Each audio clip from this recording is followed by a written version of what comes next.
Bismillahirrahmanirrahim. Terima kasih Tuan Pengerusi Majlis yang saya muliakan, barisan hakim yang arif lagi bijaksana dan para hadirin yang dirahmati Allah sekalian. Assalamualaikum warahmatullahi wabarakatuh. Bersilat lidah untuk mencari yang hak demi meninggalkan yang batil, menghanyutkan yang lara dan menegakkan panji perjuangan serta menerbitkan keinsafan. InsyaAllah, pada hari ini saya akan menyampaikan sebuah syarahan yang bertajuk Solat Pembentuk Jati Diri Muslim. Sidang hadirin yang dimuliakan, sebelum saya melangkah lebih jauh, izinkan saya mendefinisikan satu persatu tajuk syarahan saya pada hari ini. Merujuk Kamus Dewan edisi keempat, solat dari segi bahasa ialah doa, manakala dari segi syarak ialah ibadah yang terdiri daripada perkataan dan perbuatan yang dimulai dengan takbiratul ihram serta diakhiri dengan salam beserta syarat-syarat yang tertentu. Manakala pembentukan pula membawa maksud perbuatan atau usaha. Jati diri ialah sifat atau ciri yang menjadi teras kepribadian seseorang. Dan akhir sekali Muslim bermaksud seseorang yang beragama Islam, patuh dan taat kepada perintah Allah SWT.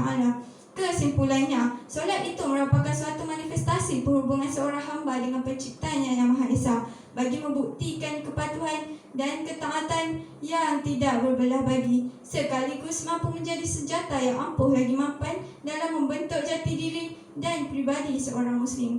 Sebagaimana sabda Nabi Muhammad SAW, As-salatu imaduddin, faman aqamaha faqad aqamaddin, faman hadamaha faqad hadamaddin. Maksudnya, solat itu tiang agama. Barang siapa yang mendirikan solat, sesungguhnya dia telah mendirikan agamanya. Barang siapa yang meruntuhkan solat, sesungguhnya dia telah meruntuhkan agamanya.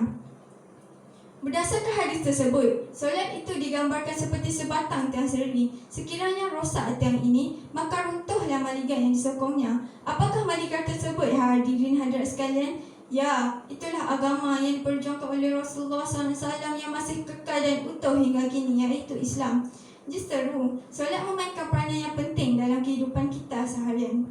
Sidang hadirin yang dimuliakan, tumbuh tinggi pohon kuini, tempat bermain anak kedidi. Solat asas pembentuk jati diri, melahirkan insan luhur pribadi.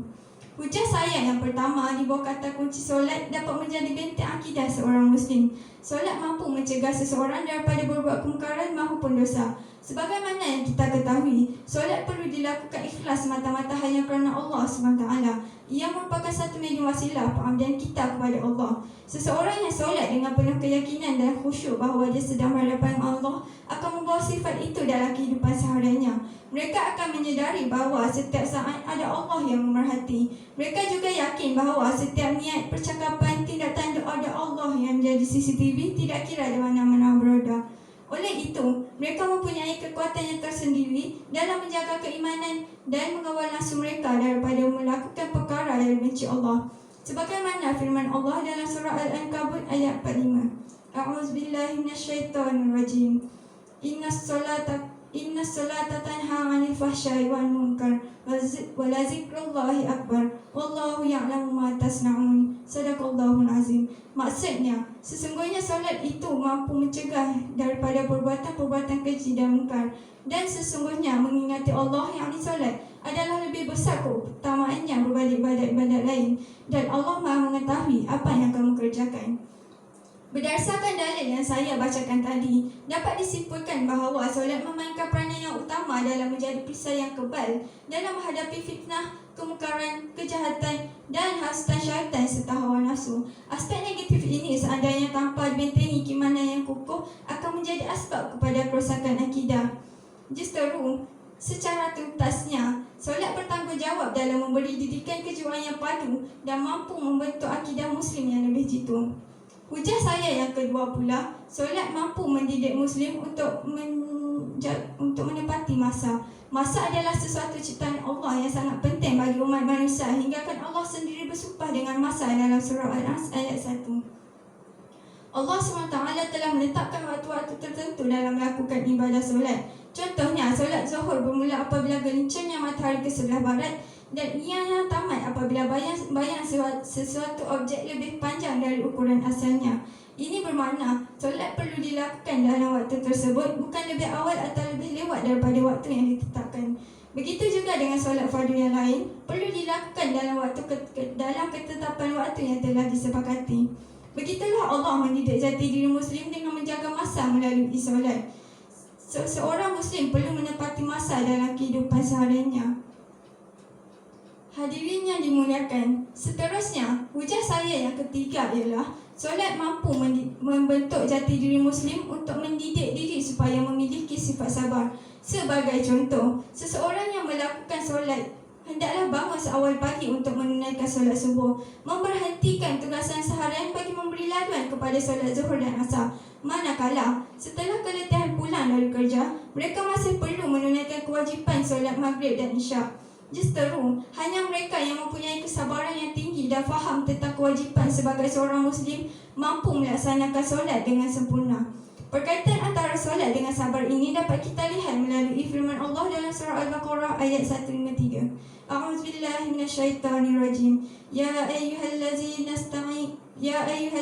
amanu ista'inu bis-sabri was-salah. Innallaha ma'as-sabirin. Maksudnya, hai orang-orang yang beriman, jadikanlah solat dan sabar sebagai penolongmu. Sesungguhnya Allah bersama orang-orang yang sabar. Seterusnya, hujah saya yang keempat ialah solat dapat mendidik jati diri Muslim untuk menjaga kehormatan dan maruah diri khususnya serta maruah agama-nya. Antara syarat sah solat ialah menutup aurat. Aurat bagi lelaki menurut jumhur ulama ialah antara pusat hingga lutut. Manakala bagi perempuan ialah seluruh badan kecuali muka dan tapak tangan. Sekiranya aurat ini tidak ditutup rapi, maka solat kita tadi adalah sia-sia.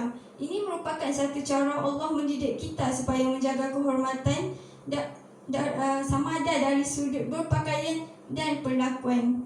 Ini melambangkan seorang Muslim merupakan manusia yang bermaruah. Seterusnya, hujah saya yang terakhir ialah solat mampu mendidik jati diri Muslim dengan mementingkan kebersihan zahir dan batin. Solat mengajar Muslim agar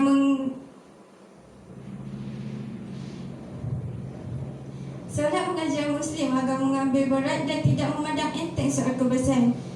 Lebih-lebih lagi sebagaimana yang kita maklum, kebersihan adalah sebahagian dari keimanan kita. Ini diperlihatkan apabila seorang Muslim hendak mendirikan solat. Antara syarat sah solat ialah bersih pada pakaian, diri dan tempat solat. Ini bermakna, kesimpulannya, tiada apa yang diutuskan oleh Allah SWT itu adalah sia-sia, kerana setiap perkara mempunyai hikmahnya yang tersendiri, sama ada yang tersurat maupun yang tersirat.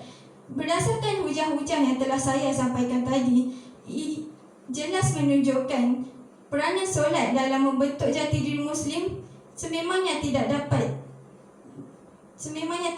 dicetas lagi. Akhir kalam,